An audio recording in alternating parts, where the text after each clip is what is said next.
इस देश का मिडिल क्लास कमर तोड़ मेहनत करता है, लेकिन इस मेहनत के बावजूद मिडिल क्लास गरीब हो रहा है, अमीर नहीं हो रहा। जितने डेटा का पैसा हमसे लिया जाता है उतना डेटा हमें यूज करने दिया जाए, वो एक्सपायर ना हो। ये हमारे मेहनत के पैसे से खरीदा गया डेटा है। Sir, I demand in this August House to make paternity leave a legal right in India. Sir third मेरा प्रपोजल है no bank charges for not maintaining minimum account balance. खाने में खतरनाक मिलावट का मुद्दा, फूड अडल्ट्रेशन का। सर आज मैं प्री पेड प्लान के जो मोबाइल यूजर्स हैं उनकी ओर से दो समस्याएं उठाना चाहता हूं। सर पहली समस्या है कि रिचार्ज खत्म होने के बाद आउटगोइंग के साथ साथ इनकमिंग कॉल का भी बंद होना। दूसरी समस्या जो टेलीकॉम ऑपरेटर का 28 दिन का मंथली रिचार्ज। इस जीवन में दो ही चीजें निश्चित हैं, डेथ यानी कि मृत्यु, और दूसरा है टैक्स। 1 केजी अगर एक्सेस बैगेज हो जाए तो फ्लाइट आपसे हजारों रुपए का किराया वसूलती है, लेकिन कई घंटों के डिले के लिए क्या फ्लाइट हमें कॉम्पनसेट करती है? इंडियन पेपर लीक हमने देखा, देश भर में देखा कि कैसे पेपर लीक हुए, क्या उसमें माफियाओं का राज रहा और कैसे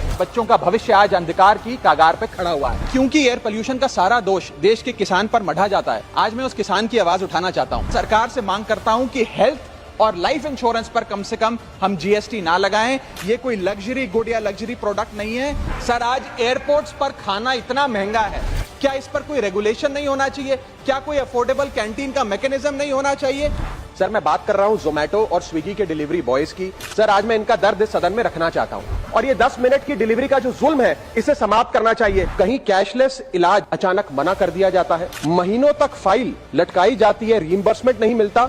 और आज मैं उन्हीं सिटीजन्स की जो टोल प्लाजा पे हैरेसमेंट फेस करते हैं उनका मुद्दा आपके सामने रखना चाहूंगा कि फुल कॉस्ट रिकवरी के बाद भी टोल वसूला जाता है 20-20, 30-30 साल तक। जब आप बैंक को पूरे विश्वास के साथ अपना डेटा देते हैं, क्या बैंक आपके डेटा को सुरक्षित रख पाता है? अब ये लीक है कि जाने अनजाने में डेटा शेयरिंग है, ये फैसला मैं आप तक छोड़ता हूं। मैं सरकार से निवेदन करता हूं कि हर भारतीय को एनुअल हेल्थ चेकअप का लीगल राइट दिया जाए। बाटा कंपनी का जूता पहनने वाला भी आज हवाई जहाज की टिकट नहीं खरीद पा रहा है। हम सांसदों को तो फ्लाइट की रीइंबर्समेंट मिल जाती है सर, आप उस आम नागरिक का सोचिए जो इस स्काई रॉकेटिंग एयर प्राइसेस से जूझ रहा है। That is the issue of fair use and arbitrary copyright strikes by digital platforms. जो इंटेंट था कि जीएसटी कम होगा तो वस्तुएं सस्ती होंगी, वस्तुएं सस्ती होंगी तो कंजम्पशन बढ़ेगा, कंजम्पशन बढ़ेगा तो डिमांड बढ़ेगी।